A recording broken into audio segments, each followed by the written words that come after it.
Hello दोस्तों, सी programming के इस वीडियो लेक्चर के अंदर मैं मोहसिन शेख आप सभी का स्वागत करता हूँ। आज के इस वीडियो लेक्चर में हम बीट लेवल प्रोग्रामिंग के बारे में पढ़ेंगे। जैसे कि हम जानते हैं कि बीट लेवल की प्रोग्रामिंग के अंदर सिर्फ 0 और 1 ही काउंट होते हैं। बीट लेवल प्रोग्रामिंग की मदद से हम कुछ मैथमेटिकल परफॉर्मेंस बहुत ही तेज़ी से कर सकते हैं। जैसे कि यहाँ पर मैंने बीट वाइज ऑपरेटर, उसकी मीनिंग और एग्जाम्पल दिए गए हुए। जैसे कि पहला ऑपरेटर है बीट वाइज एंड, जैसे उसको बाइनरी भी कहा जाता है कि बाइनरी एंड ऑपरेटर जो कि है कॉपी करता है bit to the result if it is exist in both operand, कि अगर दोनों ऑपरेटर के अंदर ऑपरेंड्स जो हम यूज़ करते हैं उसके अंदर वो बाइनरी रिजल्ट के अंदर शो है, दोनों के अंदर बोथ वैल्यू सेम है, तो वो उसको कॉपी करता है, अदरवाइज उसे वो कॉपी नहीं करता।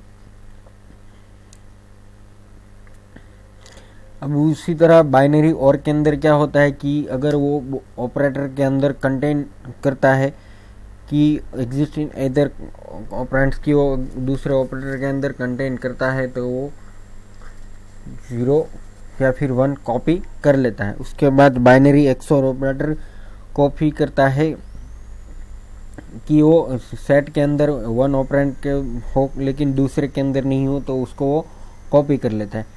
फिर बाइनरी वंस कॉम्प्लीमेंट आता है, तो वो ऑपरेटर यूनरी है और उसकी इफेक्ट की मदद से हम फ्लिपिंग कर सकते हैं बीट्स को। फिर बाइनरी लेफ्ट शिफ्ट की मदद से हम बाइनरी को मूव कर सकते हैं कि ऑपरेंड्स जो है उसकी वैल्यू को वो 0 मूव कर देता है लेफ्ट की तरफ, कि अगर जो पहला है उसको वो लास्ट के अंदर सेंड कर देता है और उसको एक नंबर आगे ले लेता है। सिंपली इसी तरह बाइनरी राइट शिफ्ट ऑपरेटर की मदद से हम राइट की तरफ हमारे बाइनरी ऑपरेटर को मूव कर सकते हैं। जैसे कि यहाँ पर बीट वाइज एंड का मैंने ट्रूथ टेबल दिखाया हुआ है, ये एक्सप्रेशन 1 और एक्सप्रेशन 2 और इवैल्यूएशन। अगर दोनों की वैल्यू फॉल्स है तो ये फॉल्स रिटर्न करेगा, ट्रू और फॉल्स है तो भी फॉल्स रिटर्न करेगा, फॉल्स ट्रू है तो भी फॉल्स रिटर्न करेगा, और दोनों वैल्यू अगर ट्रू है तो वो ट्रू रिटर्न करेगा। कि लॉजिकल एंड के अंदर दोनों वैल्यू ट्रू होनी चाहिए तभी हमें रिजल्ट ट्रू मिलेगा। इसी तरह लॉजिकल और में क्या होता है कि दोनों वैल्यू फॉल्स तो ये फॉल्स रिटर्न करेगा, ट्रू फॉल्स है तो ट्रू रिटर्न करेगा, फॉल्स ट्रू है तो ट्रू रिटर्न करेगा, और दोनों वैल्यू ट्रू है तो ट्रू रिटर्न करेगा। यानी कि बाइनरी और के अंदर सिर्फ एक ही वैल्यू ट्रू है तो भी वो ट्रू रिटर्न करेगा, और दोनों वैल्यू ट्रू है तो ट्रू ही रिटर्न करेगा। फॉल्स के अंदर दोनों वैल्यू अगर फॉल्स है तो फॉल्स ही रिटर्न करेगा। इसके अलावा बाइनरी एक्सओर के अंदर क्या होता है कि दोनों वैल्यू फॉल्स है तो फॉल्स रिटर्न करेगा, फिर ट्रू फॉल्स है तो ट्रू रिटर्न करेगा, फॉल्स ट्रू है तो ट्रू रिटर्न करेगा, और ट्रू ट्रू है, दोनों वैल्यू ट्रू है तो वो फॉल्स रिटर्न करेगा।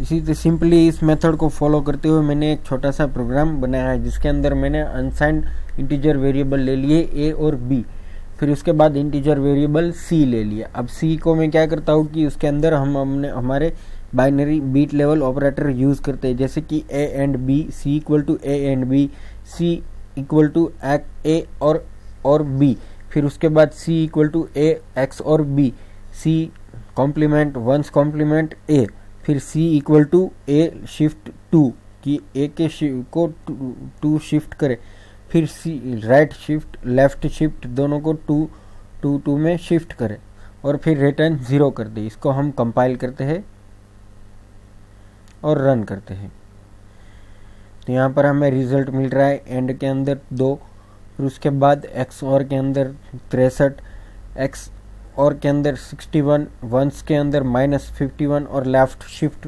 200, राइट शिफ्ट 12। तो बेसिकली ये रिज़ल्ट बाइनरी में है कि ये बाइनरी में हम फिर इसको कन्वर्ट कर देते हैं कि इसका जो भी रिज़ल्ट होगा वो बाइनरी के अंदर आएगा। तो उम्मीद करता हूँ कि इस वीडियो लेक्चर की मदद से आप बाइनरी ऑपरेटर अपने प्रोग्राम के अंदर बाइनरी ऑपरेशन आसानी से कर सकेंगे। आप हमारे यूट्यूब चैनल पर आकर हमें लाइक कीजिए, सब्सक्राइब कीजिए और हमारे वीडियोज़ शेयर कीजिए। Thank you.